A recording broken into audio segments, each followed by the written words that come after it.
Hi guys, CSK ஃபேன்ஸுக்கு எல்லாருக்கும் ஒரு ஹாப்பி நியூஸுங்க. நம்ம சென்னை அணி 78 ரன் வித்தியாசத்தில் எஸ்ஆர்ஹெச் அணிக்கு ஆப்போசிட்டாக வெற்றி பெற்றுச்சுங்க. ஆமாங்க, நேற்று நம்ம கோட்டை சேப்பாக்கத்தில் கிளம்புறாங்க சென்னை அணியும் எஸ்ஆர்ஹெச் அணியும்.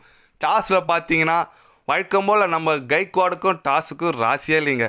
இது வரைக்கும் 9 மேட்ச்சில் 8 டாஸ் தோற்றுருக்காரு, ஒரே ஒரு டாஸ் மட்டும்தான் வின் பண்ணியிருக்காரு. டாஸ் வென்ற பேட் கமெண்ட்ஸ் நாங்கள் முதல்ல போலிங் செய்கிறேன்னு முடிவு செஞ்சாங்க. அதை மூலயமா நம்ம சென்னை அணி ரஹானேவும் கைக்கோட ஓப்பனிங் கிளம்பிறங்கினாங்க. ரஹானே இன்னும் திறந்துலைங்க, அவர் வழக்கம் போல் 8 ரன் அடித்து அவுட் ஆகிட்டார். அடுத்தது வந்த நம்ம டேனியல் மிச்சல் எங்கே தாப்பா இருந்து இவ்வளோ நாளும் அப்படி கேட்குற மாதிரி சூப்பராக ஆனாருங்க. 52 ரன் அடித்தாருங்க. இந்த ஐபிஎல்லில் முதல் 50யாக பதிவு செஞ்சுருக்காரு டேனியல் மிச்சல்.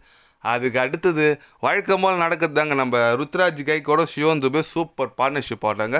நம்ம கைக்வாட் சூப்பராக ஆடினார், 98 ரன் அடித்தாருங்க. செஞ்சுரி மிஸ் ஆயிடுச்சுங்க, ரொம்ப வருத்தமாக இருக்குது. ஏன்னா இதற்கு 2 செஞ்சுரி அடிச்சிருக்காரு.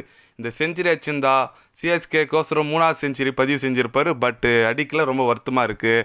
நம்ம சிவன் துபே வழக்கம் போல் அதிரடியாக ஆட்டாருங்க, 38 ரன் குவிச்சார். போலிங் தரவில் பார்த்தீங்கன்னா எஸ்ஆர்ஹெச் எல்லாரும் பிரிச்சுட்டாங்க. நம்ம நட்ராஜன் மட்டும் கொஞ்சம் எக்கானமிக்கலாக போட்டார், மற்றபடி எல்லாரும் பிரித்து மேய்ஞ்சிட்டாங்க. என்ன பண்ணுறதுனே தெரியல நம்ம எஸ்ஆர்ஹெச் பவுலர்ஸுக்கு.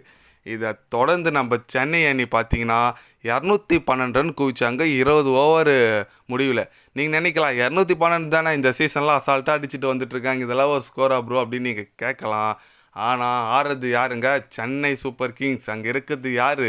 தலை தோனி. நம்ம எஸ்ஆர்ஹெச் பேட்ஸ்மேனுங்களை எப்படிலாம் நீங்கள் பால் பண்ணணும்னு சொல்லிட்டு ஆல்ரெடி பிளானோடு வந்திருக்காங்க போல இருக்குது. சூப்பராக பிளானை எக்ஸிக்யூட் பண்ணாங்க. நம்ம எஸ்ஆர்ஹெச் அணி கிளம்பிறங்கினாங்க பேட்டிங் ஆடலான்னு சொல்லிட்டு. ஆரம்பத்திலே தேஷ்பாண்டே மிச்சல், நம்ம Daniel Mitchell, Deshpande Daniel Mitchell அப்படி தாங்க போயிடுச்சு. ஏன்னா தேஷ்பாண்டே போகிற பாலெல்லாம் டேனியல் மிச்சல் தான் கேட்ச் பிடிக்கிறாரு. ஓப்பனிங்லேருந்து நிறைய விக்கெட் விழுந்துச்சுங்க. டிராவஸ் ஹெட் ஆடுவாரம் பார்த்தோம், அவரும் அவுட் ஆகிட்டார். அபிஷேக் சர்மா யாருமே அடிக்கலைங்க, எல்லாருமே சொப்பர் ரனில் தான் வெளியேறினாங்க. நம்ம மாக்ரா மட்டும் ஓரளவுக்கு டீசெண்டாக ஆனார், 32 ரன் அடித்தார். மற்றபடி சொல்கிற அளவுக்கு யாருமே ஆடலைங்க. இந்த ஐபிஎல் தொடங்கி முதல் ஒரு டீம் ஆல் அவுட் பண்ணியிருக்குது நம்ம சென்னை அணி தாங்க. 134 ரன்னுக்கெல்லாம் ஆல் அவுட் ஆகிட்டாங்க எஸ்ஆர்ஹெச் அணி. சென்னை அணி 78 ரன் வித்தியாசத்தில் அபார வெற்றி பெற்றாங்க. ரொம்ப மகிழ்ச்சியாக இருக்குங்க. ஏன்னு கேட்டிங்களா, இந்த சீசன் பொறுத்த வரைக்கும் 200 ஆச்சா திருப்பி அடிச்சிடுறாங்க. நீங்கள் பெங்களூர் மேட்ச் கூட பார்த்துருப்பீங்க, 200 ரன்னை ஈஸியாக சேஸ் பண்ணிட்டாங்க பெங்களூர் அணி. அதில் பார்த்தீங்கன்னா எப்படி சொல்கிறது, 14 ஓவர்லேயே மேட்ச் முடிச்சிட்டாங்க. வில் ஜாக்ஸு சூப்பரானார். அந்தமாரி தான் இன்றைக்கும் நடக்கும் பொழுது நைட்டு. அது இல்லாமல் டியூ ஃபேக்டர் வேறு இருக்குது சென்னை கிரவுண்டில். சேஸ் பண்ணுறோன்னு பார்த்தோம், சூப்பராக போட்டாங்க. தேஷ்பாண்டே 4 விக்கெட் எடுத்தாருங்க. அப்புறம் நம்ம Pathirana 2 wicket, Mustafizur Rahman 2 wicket, Shardul Thakur 1 wicket, நம்ம ரவீந்திர ஜடேஜா 1 விக்கெட்டுங்க. ஷர்துல் தாக்கரை போன மேட்ச்சு எப்படிலாம் ஓவர் கீழ்ச்சாங்களோ அதுக்கு ஏற்றது மாதிரி இப்போது சூப்பராக போட்டாருங்க. 4 ஓவர் போட்டு 27 ரன் தான் கொடுத்தாரு, எக்கானமிக்கலாக போட்டார். எல்லாருமே போலிங் செம்ம எஃபெக்ட் கொடுத்தாங்க. இந்த சீசனில் இப்போ தான் போலிங் நல்ல எஃபெக்ட் போட்டிருக்காங்க, சூப்பராக போட்டாங்க. சென்னை அணி வின் பண்ணிச்சு. இது மூலயமா பாயிண்ட்ஸ் டேபிளில் பார்த்தீங்கன்னா சென்னை அணி 3வது இடத்துக்கு முன்னேறி இருக்குங்க. ரொம்ப நல்லதுங்க. ஏன்னு கேட்டிங்கன்னா டாப் 2ல் முடித்தா 2 சான்ஸ் கிடைக்கும். அதனால் வர போட்டிலாம் ஜெயிச்சா கண்டிப்பாக சென்னை அணி டாப் 2லே முடியறதுக்கு வாய்ப்பு இருக்குது.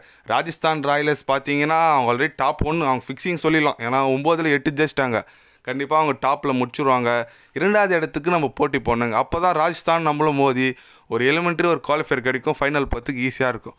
அதனால் வர போட்டியில் சென்னை அணி வின் பண்ணணும்னு நான் நினைக்கிறேங்க. சென்னை அணி வின் பண்ணதை பற்றி நீங்கள் என்ன நினைக்கிறீங்கன்னு சொல்லிட்டு கமெண்ட் பண்ணிவிட்டு போங்க. சென்னை இதுக்கு மேலே வர போட்டியில் இதே பிளேயிங் லெவல் போனோமா, இதில் எதனா ஒரு சேஞ்ச் வேணுமா, என்ன நினைக்கிறீங்கன்னு சொல்லிட்டு கமெண்ட் பண்ணிவிட்டு போங்க. இது போன்ற ஸ்போர்ட்ஸ் நியூஸை தெரிஞ்சுக்கணுன்னா சேனலை சப்ஸ்கிரைப் லைக் ஒன் பண்ணிக்கோங்க. கண்டிப்பாக கிரிக்கெட் பற்றி ஐபிஎல் பற்றி day by day channel update வரும்.